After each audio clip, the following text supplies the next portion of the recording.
تو وَدَخَلَ مَعَهُ سِجْنَ فَتَيَانِ، دو نوجوان جیل میں تھے آپ کے ساتھ. وہ آئے جب انہوں نے دیکھا نا کہ یوسف علیہ السلام جیل میں ہیں مگر ذکر میں، تلاوت میں، نماز میں لگے رہتے ہیں. تو آپ کو پتہ ہے عبادت کا ایک الگ نور ہوتا ہے. غیر مسلم بھی آپ سے دعائیں کرواتے ہیں. تو دو قیدیوں کو خواب آیا، سوئے نا، ایک کو خواب آیا کہ میرے سر پہ چنگیری رکھی ہوئی ہے اور اس میں کچھ روٹی کے ٹکڑے اور پرندے آ کے کھا رہے ہیں. دوسرے کو خواب آیا کہ میں جوس انگور نچوڑ کے بادشاہ کو جوس پلا رہا ہوں. اب خواب ان کو آیا تو یہ حیران ہوئے کہ یار اس کی تعبیر پوچھنی چاہیے. تو ان کو خیال آیا کہ یار ہمارے ساتھ جیل کے قیدیوں میں ان سے زیادہ نیک آدمی کوئی بھی نہیں ہے، یہی نیک لگ رہے ہیں، تو چلو ان سے آ کے تعبیر پوچھتے ہیں. تو آ کے تعبیر پوچھنے لگے، انا نراک من المحسنین، اور کہنے لگے ہم آپ کو نیک آدمی سمجھتے ہیں، اگرچہ ہمارا مذہب آپ کا مذہب الگ ہے مگر آپ ہمیں نیک معلوم ہوتے ہیں. تو یوسف علیہ السلام نے اب دیکھا کہ اب یہ میرے محتاج ہیں، اب یہ مجھ سے تعبیر سننا چاہتے ہیں. تو جو آدمی کسی کا محتاج ہوتا ہے نا، اس موقع پر آپ اس کو کوئی نصیحت کرو گے اثر کرے گی، کیونکہ وہ اب یرغمال بنا ہوا ہے.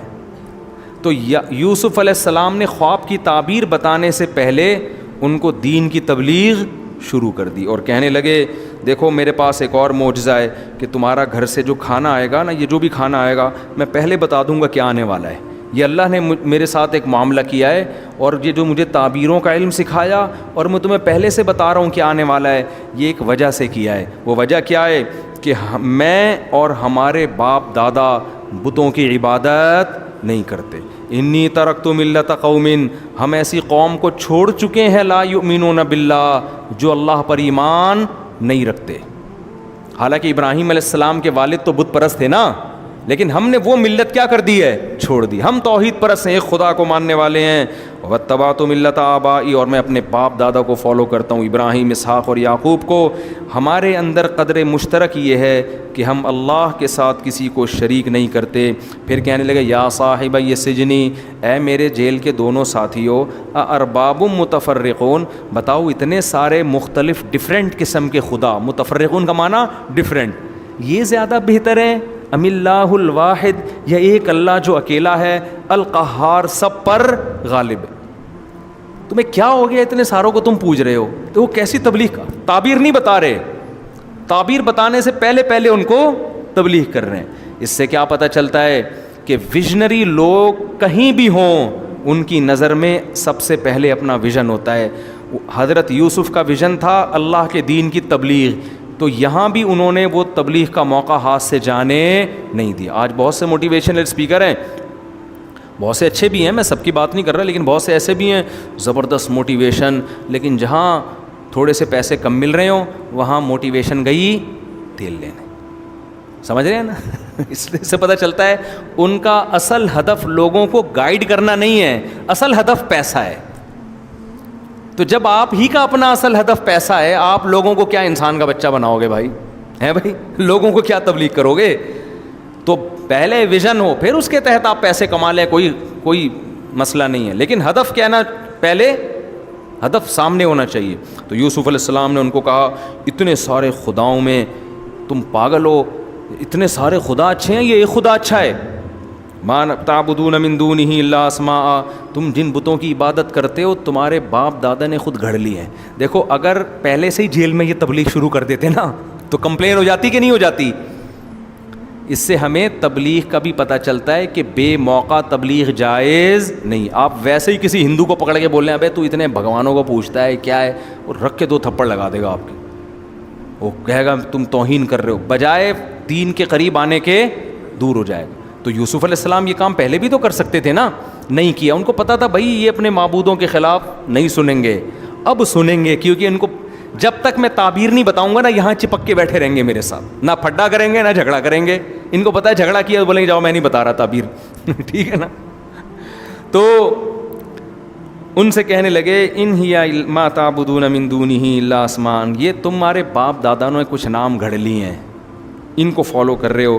ان کے خدا ہونے کی اللہ نے آسمان سے کوئی دلیل نازل نہیں کی، یہ تمہارے پنڈتوں کا بنایا ہوا فلسفہ ہے. اللہ للہ، حکم صرف اللہ کا چلے گا، اس کا حکم ہے اس کے سوا کسی کی عبادت نہ کرو، اور یہی سیدھا دین ہے.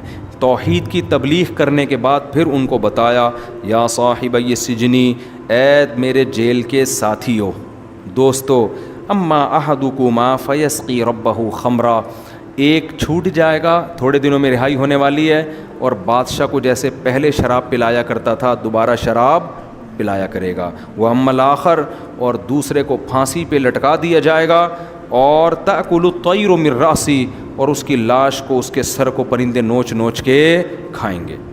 اور پھر آگے کہنے لگے قضی الامر الذی فیہ تستفتیان، جو تم نے تعبیر مجھ سے پوچھی ہے اللہ نے اس کا فیصلہ کر دیا ہے، اب یہی ہوگی تعبیر، اس کے علاوہ کچھ بھی نہیں ہو سکتی۔ علماء نے حدیث سے بھی یہ بات ثابت ہے کہ آپ صلی اللہ علیہ وسلم نے فرمایا خواب کی تعبیر لٹکی رہتی ہے جب تک بتائی نہ جائے، اور جب بتا دی جاتی ہے تو پھر وہی ہوتی ہے، سمجھتے ہو؟ اس لیے خواب کی تعبیر کسی بیوقوف سے نہ پوچھا کرو، بدخواہ سے نہ پوچھا کرو، وہ الٹی الٹی تعبیریں بتا کے مروا دے گا آپ کو، صحیح ہے نا؟ خواب کی تعبیر کسی، اول تو ہر خواب قابل تعبیر نہیں ہوتا، لوگوں کو پیٹ میں گیس ہوتی ہے، ہاں حقیقت بتا رہا ہوں، کھانا دیر سے کھایا ہے، گیس کی وجہ سے ڈرانے خواب آتے ہیں، اور خواتین سسرال میں خوش نہیں ہوتی تو وہ ان کو ساس ناگن بن کے خواب میں آ رہی ہوتی ہے، اور جٹھانیاں چھپکلی بن کے آ رہی ہوتی ہیں، نندیں گرگٹ بن کے آ رہی ہوتی ہیں، پھر وہ فون کر کے پوچھتی ہیں کہ آج میں نے اپنی ساس کو چھپکلی کی شکل میں دیکھا ہے، اس کی تعبیر بتائیں، میں تو پہلے ہی کہتی تھی یہ مجھے ڈسے گی۔ تو بھائی یہ آپ کی اپنی دماغ کا فطور ہے جو خواب میں بن کے سامنے آ گیا۔ کسی خاتون کو ساس کبھی فرشتے کی شکل میں نظر آج تک نہیں آئی ہے، نہ کسی ساس کو کبھی بہو کسی حور کی شکل میں نظر آئی ہے۔ یہ رشتے اس قسم کے ہیں کہ یہ چڑیل اور چھپکلیوں ہی کی شکل میں خواب میں نمودار ہوتے ہیں، تو ان خوابوں کو لفٹ کرانے کی ضرورت بولو نہیں ہے۔ ہاں کوئی ریزن نہ ہو، کوئی وجہ نہ ہو، پھر کوئی عجیب سا خواب آ جائے اور آپ کو لگ بھی رہا ہوتا ہے، انسان کو اندازہ ہو جاتا ہے کہ یار یہ عام خواب نہیں ہے، تو پھر اس کی تعبیر کسی خیر خواہ سے پوچھیں۔ ایک صاحب نے کسی کو فون کیا کہ مجھے خواب آیا ہے، تو اس نے چھوٹتے ہی بول دیا تیری بیوی کو طلاق ہو جائے گی۔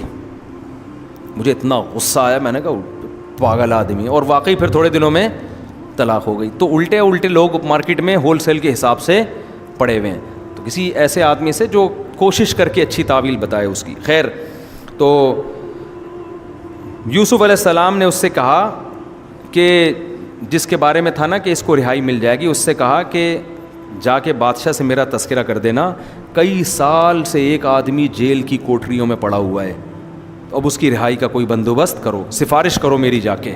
ایک امید ہو گئی نا، جیل کے اندر سے کہاں آواز پہنچتی ہے، لیکن قرآن کیا کہتا ہے، اس نے وعدہ کر لیا لیکن جب رہا ہوا تو بھول گیا۔ مطلب پرست دیکھو، یہ ہوتا ہے آج، جب اپنا کام ہوتا ہے بھول جاتے ہیں۔ فَأَنْسَاهُ الشَّيْطَانُ ذِكْرَ رَبِّهِ، شیطان نے اس کو بھلا دیا کہ اپنے رب کے سامنے یعنی بادشاہ کے سامنے تذکرہ کرنا ہے۔